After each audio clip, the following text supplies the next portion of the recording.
Hello and welcome to Fab 5 Sweet Birdie card. This is a cute little borderless shaker card that we're going to be working on today. And we're going to start with doing the background blending. This will actually be inside of the shaker envelope. And we're just going to blend some oxide inks. I tend to go from the darkest color to the lightest color, mostly because the oxide ink, it's an opaque ink. So I've found that you can correct some mistakes that you make in the darker ink by going over it with the lighter colored ink.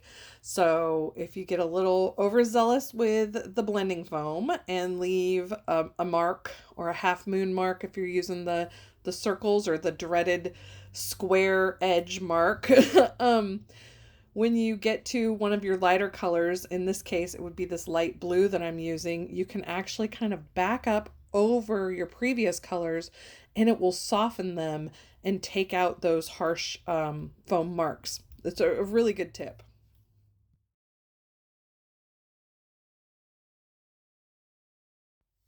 And now we're going to come in with some of those pinks. I'm using picked raspberry here.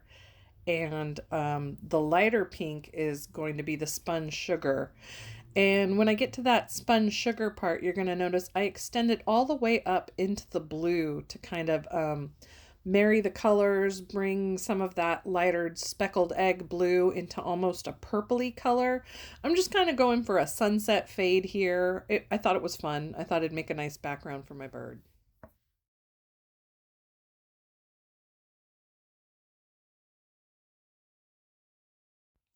So you're going to want to go ahead and score your acetate a 1/4 of an inch. It was the second line in on this particular scoreboard. And I used, there was a little side with a little pokey part. And I used that to give a really nice, harsh or strong score to the acetate. This will make it easier to fold and eventually make it nice so you can tape it around to the back edge. I also used that score tool as a bone folder to get a good crease on there. One thing not pictured in the video is I did snip away the corners between the folds, and that will allow for the acetate to actually wrap around that blended cardstock that we made and wrap around nicely and tight. You won't have any crunched edges of acetate. That's never any fun. So I'm using scrappy tape here to put around the edges of the card. It's 1/4 inch and it's a lot like score tape. We've got it in at the store. Great stuff. And yeah, I there's more of it to the roll. It works amazing and it worked great for this project. I can't recommend it highly enough, more highly.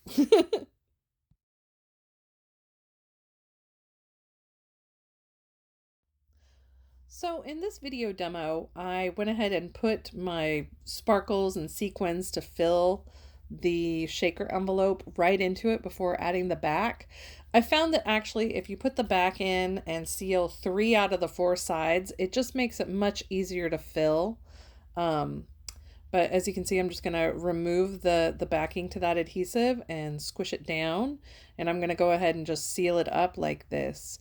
But again, if you insert the backing first, remove the adhesive strips on the 3 sides, then you can fill it up like an envelope and it ends up being less of a mess. That's what we did in class. So, but you know, you learn every time you make a card, and that was a little learning experience. Ooh, look at that shake around. In addition to sequins, we added a few silver beads to the mix there, and I felt like it really helped keep things shaken. So I don't know if you'll notice, but I've neglected to put the dark blue cardstock onto the card base while I was making this video. Generally, you'd want to go ahead and have that blue cardstock adhered to the card front before you do this. It just makes it easier in the long run.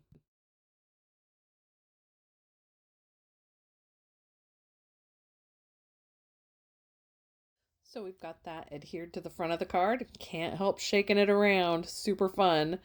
Checking out where I want to put my bird and my sentiment just for placement on the front. And now we're going to go ahead and color that bird. So generally how I color my main focal point is with markers and a water brush. I do this a lot. The markers are handy. Any water-based marker will work. And you just scribble the marker down onto a shiny surface, a resist surface. It could be wax paper. It could be a blending mat. My glass mat I love.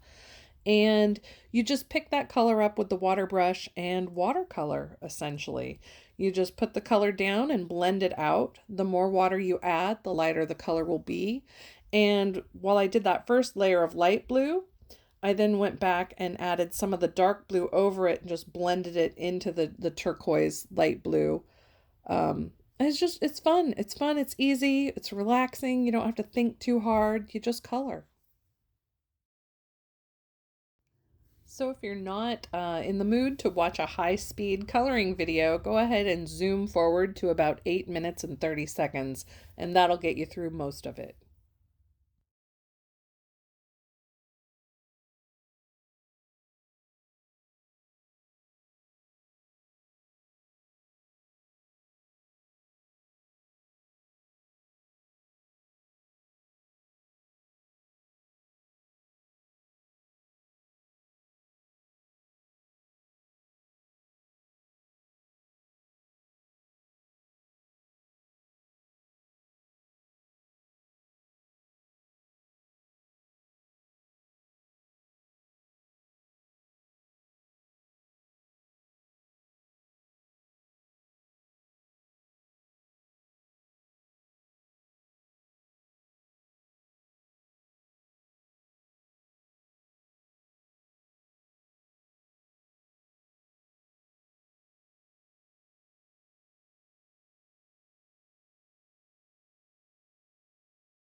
So after you've got your bird basically colored, you want to let him dry. I neglected to, and I got a little bit of bleeding with this next step. But essentially, I went in over the bird with some metallic highlighters by Faber-Castell. And excellent. They're super fun. They work really nice as highlighters, and I thought they'd add just a little bit of bling to the bird. And they're slightly tinted. I enjoyed using them. They were nice markers. The only regret I have was not letting the bird dry fully. So, especially on the spots, I got a little bit of bleeding there. Looks like we're ready to finish putting together the card. We're going to go ahead and add some adhesive to our greeting there. Put the sentiment up in the top right-hand corner. And then we're going to kick it into super high gear because applying adhesive on the back of that bird took way longer than you would think was necessary, but he's good and taped up, well, let me tell you what. And he's going to go ahead and go down in the bottom left-hand corner. And that shaker is about done. It'll be hooked to a card base and ready for gifting. I hope you had fun watching the tutorial, and I hope you found it enjoyable. I had a good time making the card, and I'm glad you're interested. I hope you have a wonderful time. Thanks for joining my silly little video, and take care.